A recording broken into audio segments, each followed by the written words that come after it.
Focus करिएगा। हम लोग चैप्टर कौन सा कर रहे हैं? सप्लाई। कौन सा बोलिए? सप्लाई। एक बार सप्लाई का पहले रिवीजन कर ले जो लास्ट क्लास हम लोग किए थे।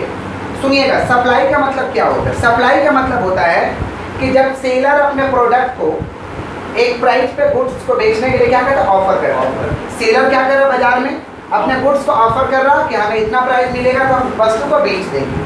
उसे हम क्या कहते हैं? सप्लाई। सप्लाई माने पूर्ति करना। क्या करना? पूर्ति करना। तो जब सेलर प्रोडक्ट को बेचने के लिए ऑफर करता है मार्केट में एक प्राइस के तहत, एक प्राइस के तहत, उसे हम क्या कहेंगे? सप्लाई कहेंगे। क्लियर?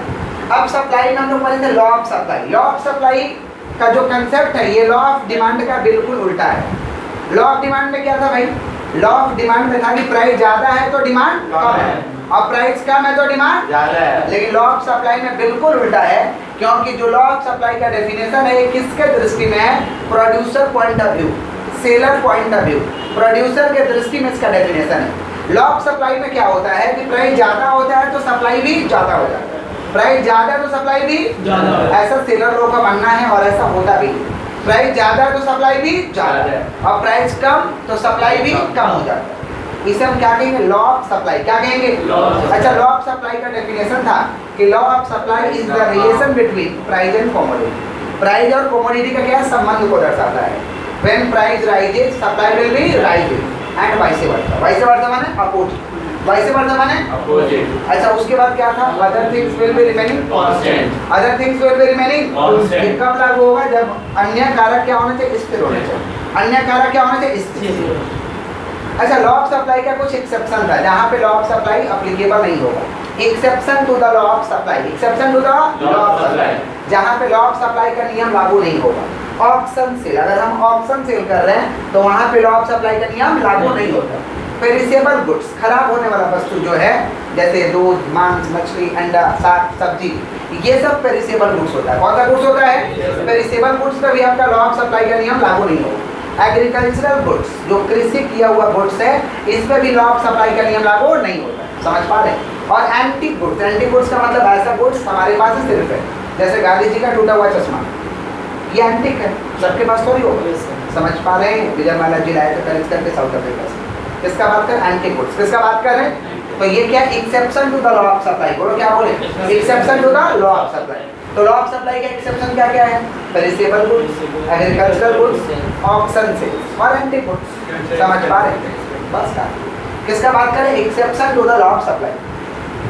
अच्छा, सप्लाई दो तरीके का था, इंडिविजुअल सप्लाई, मार्केट सप्लाई। बोलो क्या बोले? Individual supply, market supply. किसी एक सेलर का सप्लाई को हम कहेंगे इंडिविजुअल। जैसे मान लीजिए खाली ये बालक सप्लाई कर रहे हैं तो इनका हम सप्लाई को क्या कहेंगे? Individual supply. और जब सभी लोग सेल कर रहे हैं मार्केट में और सभी लोग हम जोड़ देंगे, इसे कौन सा सप्लाई कहेंगे? Market supply. कौन सा सप्लाई? Market supply. सप्लाई कितना तरीका का भाई? दो तरीका का, इंडिविजुअल सप्लाई, मार्केट सप्लाई। बोलो क्या बोले? Individual supply, market. अकेला का सप्लाई को क्या कहेंगे? कोई अकेला सेलर सप्लाई कर रहा, ऐसे सप्लाई को इंडिविजुअल सप्लाई। और सारे सेलर के सप्लाई को क्या कहेंगे? Market supply. क्लियर है? इतना ही पढ़े थे कि और कुछ पढ़े थे? चलिए, फ्रेश हम लोगों का प्राइस इलास्टिसिटी ऑफ सप्लाई, एकदम अच्छे से इसको करना है क्योंकि क्वेश्चन आएगा तो यहीं से आएगा। क्वेश्चन जो आएगा आपका पूरा का पूरा यहीं से आएगा और यहीं से आया ही अभी तक। किसका बात करें? Price elasticity of supply. बोले क्या बोले? कुछ याद नहीं करना है, इसमें क्या करना है? कंसेप्ट को अच्छे से समझना है और दिमाग में रख के एग्जाम में जाना है। क्योंकि देखिए कितना मार्क का क्वेश्चन आएगा? 2 मार्क का। एक तो एमसीक्यू मैंने आपको टिक लगा देना है, तो टिक ही कब लगाएंगे? जब अच्छे से समझे रहेंगे। और दूसरा क्या भाई? एसएक्यू। एसएक्यू मैंने आपका या तो ट्रू फॉल्स रहेगा या तो फिल अप रहेगा या तो कभी कभी डेफिनेशन नॉर्मल पूछ लेता है, नॉर्मल डेफिनेशन, जैसे लॉ ऑफ सप्लाई का डिफाइन लॉ ऑफ सप्लाई, कभी कभार ऐसा होगा, नहीं तो फिल अप ही रहेगा। समझे? या तो ट्रू फॉल्स रहेगा। समझे?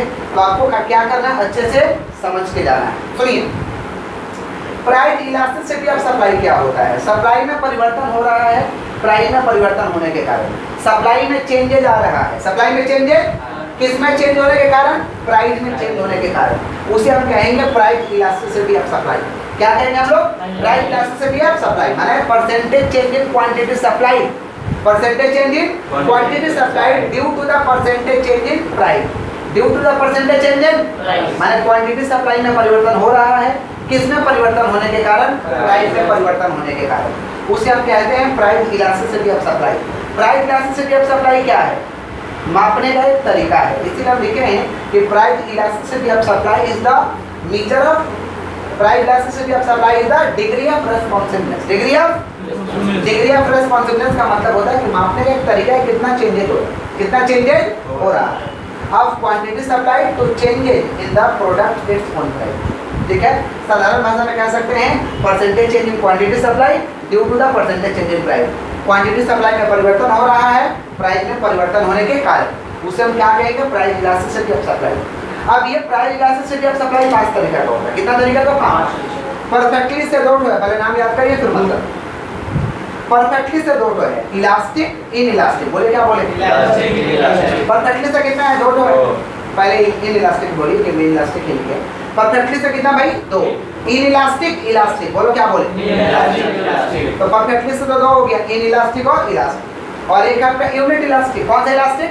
Unit elastic. और हाईली से 2 है, हाईली इन इलास्टिक और हाईली इलास्टिक। बोलो क्या बोले? हाईली इन इलास्टिक और हाईली इलास्टिक। बोलो क्या बोले? हाईली इन इलास्टिक और हाईली इलास्टिक। ठीक है, अच्छा सबका मीनिंग है। परफेक्टली इन इलास्टिक का मतलब होता है, परफेक्टली इन इलास्टिक का मतलब होता है कि प्राइस में परिवर्तन हो रहा है लेकिन सप्लाई में कोई परिवर्तन नहीं हो रहा। प्राइस में परिवर्तन हो रहा है लेकिन सप्लाई में कोई परिवर्तन नहीं। जितना पूर्ति करना है उतना हम पूर्ति कर ही रहे, मतलब सप्लाई में कोई असर नहीं हो रहा। सप्लाई में कोई असर तो इसका वैल्यू क्या होता है? ES equal to 0। ES equal to क्या होता है? 0, माने कोई असर नहीं हुआ। जैसे पेट्रोल और डीजल, पेट्रोल का प्राइस में परिवर्तन तो हो रहा है, बढ़ रहा है, लेकिन सप्लाई में कोई दिक्कत है क्या? सरकार का जितना बिकना उतना बिक रहा है, डीजल जितना बिकना उतना बिक रहा है। कोई असर हो रहा है क्या? कोई असर नहीं हो रहा है। इसे कहते हैं हम लोग परफेक्टली इन इलास्टिक। बोलो क्या बोले? प्राइस चेंज होना है तो हो, कोई दिक्कत नहीं है, लेकिन सप्लाई में कोई असर आने वाला नहीं है। जितना बिकना है उतना बिकेगा, जितना बिकना उतना बिकेगा। इसे कहते हैं परफेक्टली इन इलास्टिक। जैसे पेट्रोल डीजल, पेट्रोल और डीजल, गैस का प्राइस बढ़ रहा तो कोई अंतर हो रहा है क्या? गैस का इस्तेमाल लोग छोड़ दे रहे हैं, गैस नहीं इस्तेमाल कर ही रहे हैं, तो सप्लाई पे कोई असर होने वाला नहीं। प्राइस बढ़ना है तो बढ़े या घटना है तो घटे, उससे कोई असर होने वाला नहीं। तो इसका कर्व पूछता है कि परफेक्टली इन इलास्टिक का कर्व कैसा होता है? देख पा रहे कर्व कैसा है? वर्टिकल। कैसा बोलिए? सीधा रहेगा तो क्या कहेंगे उसे? वर्टिकल। क्या कहेंगे? या इसे कहते हैं parallel to Y axis, parallel to Y axis. तो याद रखिएगा परफेक्टली इन इलास्टिक का कर्व कैसा होगा? वर्टिकल। वर्टिकल माने एकदम ऊपर, देख पा रहे? सीधा लंबा है, समझ पा रहे? जब सीधा लाइन रहेगा इसे क्या कहते हैं लोग? वर्टिकल। क्या कहते हैं? तो परफेक्टली इन इलास्टिक का वैल्यू क्या होगा? ES equal to 0। ES equal to, और कर्व कैसा होगा? वर्टिकल। कर्व कैसा होगा हम लोग का? क्लियर है? नेक्स्ट हम लोग का परफेक्टली इलास्टिक। बोलो क्या बोलेंगे? परफेक्टली इलास्टिक का मतलब होता है कि प्राइस में परिवर्तन हुआ या नहीं हुआ लेकिन सप्लाई पे कोई असर होने वाला नहीं है। सप्लाई क्या भाई? इन्फिनिटी है। सप्लाई क्या है? सॉरी माफ करिएगा, अच्छा एक मिनट, प्राइस क्या है यहाँ पे? फिक्स है। प्राइस क्या है? प्राइस क्या है भाई? फिक्स है। प्राइस में तो कोई अंतर नहीं हो रहा। और सप्लाई क्या हो रहा है? सप्लाई क्या? इन्फिनिटी है। सप्लाई का मतलब होता है कि ऐसा प्रोडक्ट जिसका प्राइस या तो फिक्स है या तो स्मॉल चेंजेस हो रहा है। कौन सा चेंज है? थोड़ा बहुत चेंजेस। जैसे पार्ले जी का प्राइस में क्या भाई? कांस्टेंट है, आने तो कभी कभी क्वांटिटी कम करता है या कभी कभी स्मॉल चेंजेस होता है। कभी कभी आप लोग बोलते हैं कि 5 रुपये करता है, बोलते हैं कभी कभी सुनते हैं बच्चों, लेकिन 3 है कि नहीं है? तो प्राइस में क्या है? Small changes. स्मॉल जैसे माचिस, स्मॉल चेंजेस प्राइस में हुआ कि नहीं? स्मॉल चेंजेस माने खूब हेवी चेंजेस नहीं। लेकिन सप्लाई क्या भाई? इन्फिनिटी। सप्लाई क्या? कभी कम हो रहा कभी ज्यादा हो रहा, कभी कम हो रहा कभी। सप्लाई क्या है? इन्फिनिटी, स्वतंत्र है। कभी जैसे पार्ले जी का प्राइस फिक्स है तो पार्ले जी का प्राइस कभी खरीदते हैं कभी नहीं खरीदते, तो सप्लाई क्या हो गया? स्वतंत्र है। सप्लाई क्या हो गया? स्वतंत्र। तो हम क्या कहेंगे? ES equal to infinity. ES equal to, और कर्व कैसा होता है इसका? हॉरिजॉन्टल टू एक्स एक्सिस, माने हॉरिजॉन्टल। हॉरिजॉन्टल माने इसे कहते हैं हॉरिजॉन्टल। क्या कहते हैं? कर्व का नाम याद रखना। परफेक्टली इन इलास्टिक का कर्व कैसा है? वर्टिकल। कैसा कर्व है? वैल्यू क्या है? ES equal to 0। ES equal to 0। और परफेक्टली इलास्टिक का कर्व कैसा है? हॉरिजॉन्टल। कैसा कर्व है? और इसका वैल्यू क्या है? ES equal to infinity. ES equal to infinity. Infinity का मतलब होता है कि प्राइस तो सेम है लेकिन कभी ज्यादा बिकेगा कभी कम बिकेगा, समझे? माने वो स्वतंत्र है, क्या होगा कोई नहीं जानता, प्राइस फिक्स है। समझ पा रहे? इसे कहते हैं लोग इन्फिनिटी। क्या कहते हैं लोग? इन्फिनिटी।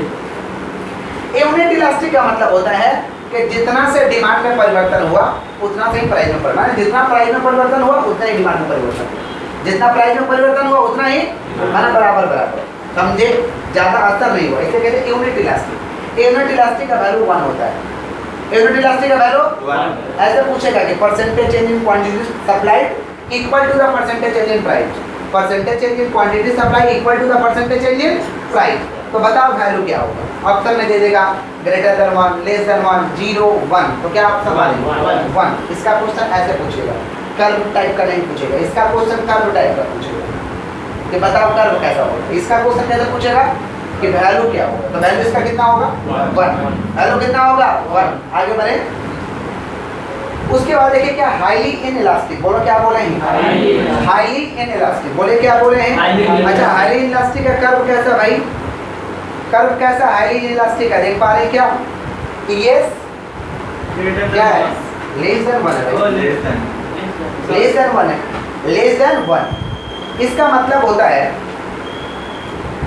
कि जितना से प्राइस में परिवर्तन हुआ, जितना से उससे कम डिमांड में परिवर्तन, समझे, उससे कम डिमांड में परिवर्तन, जितना से प्राइस में परिवर्तन हुआ उससे कम डिमांड में परिवर्तन हुआ, इसे हम कहेंगे हाईली इनइलास्टिक, माने ज्यादा चेंजेस नहीं हुआ, ज्यादा चेंजेस, जितना प्राइस में परिवर्तन हुआ उतना सप्लाई में उससे कम हुआ, उससे सप्लाई में क्या हुआ? परिवर्तन कम हुआ, इसे कहेंगे हाईली इनइलास्टिक। क्या कहेंगे हम लोग? हाईली इनइलास्टिक, समझे।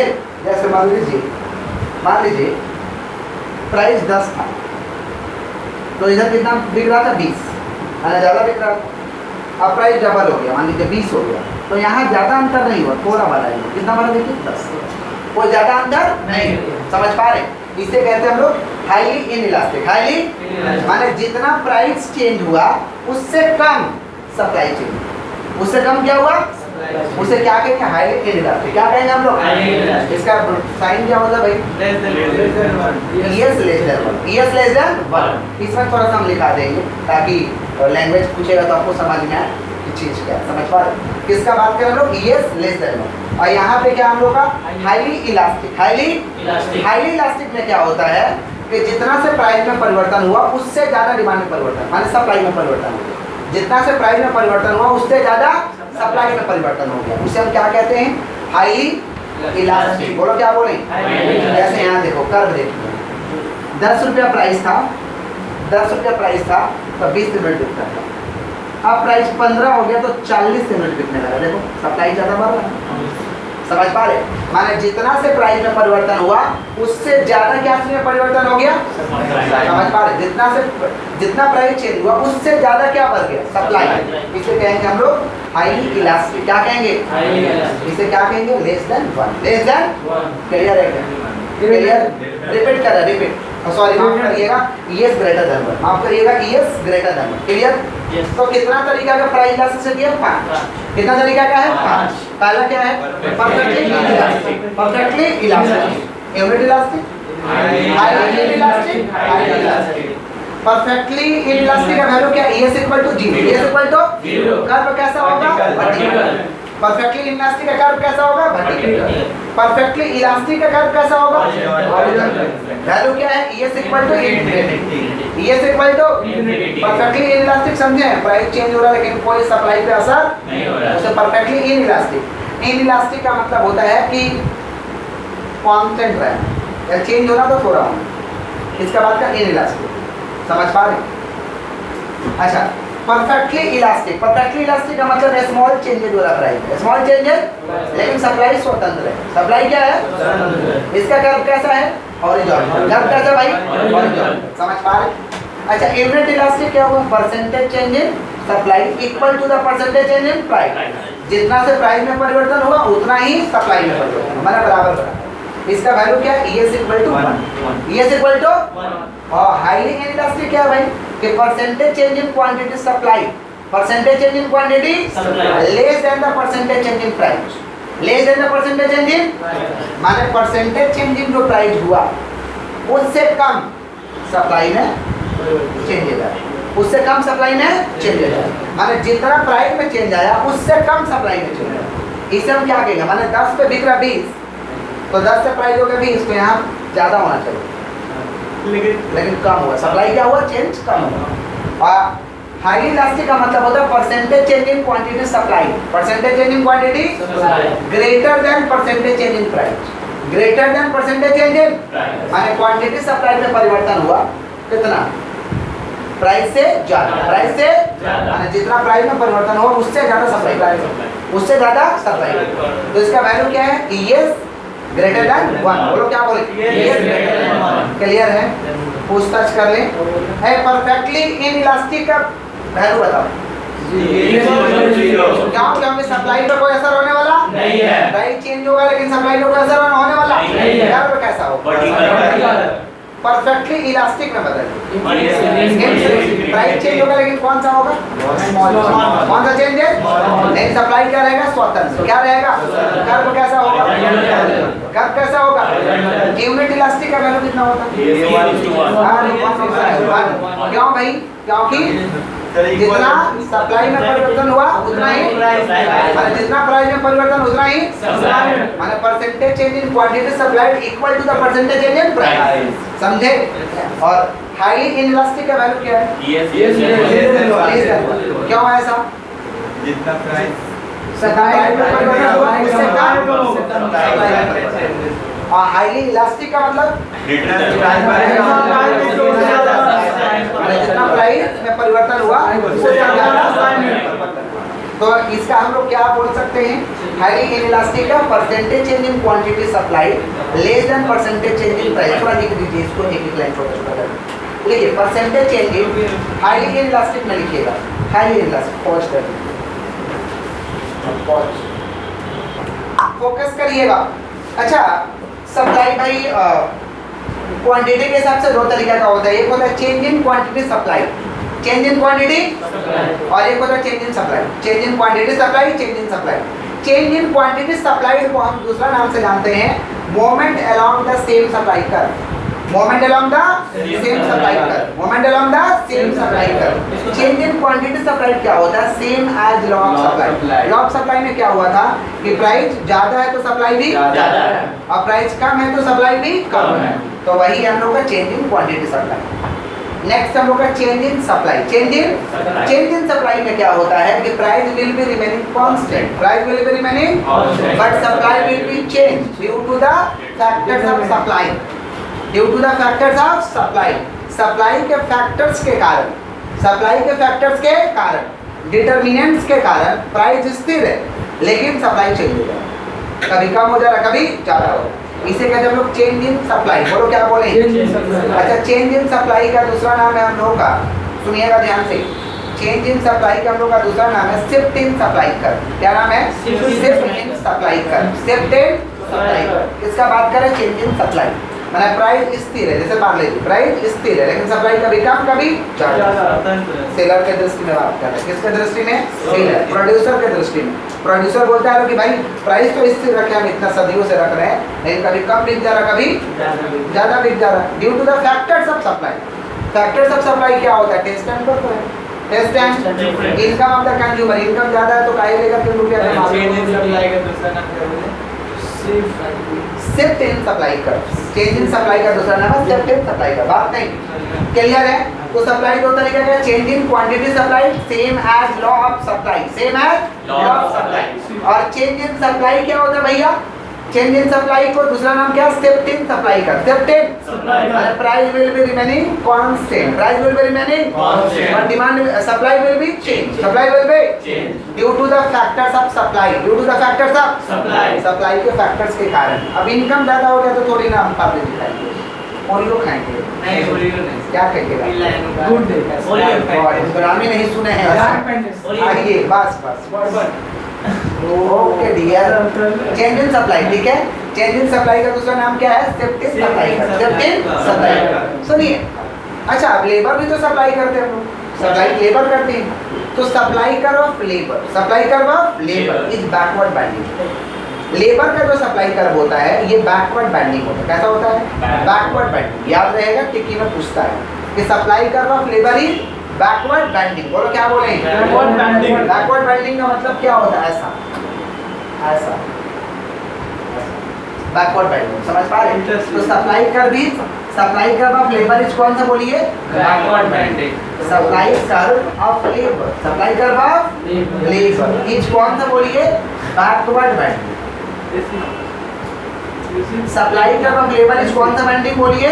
Backward bending. है supply curve of labour is कौन सा बोलिए? Backward bending. Supply curve of labour is backward bending. Clear है? Backward bending है? हाँ, backward bending. Supply curve of labour is backward bending. बालक हाँ।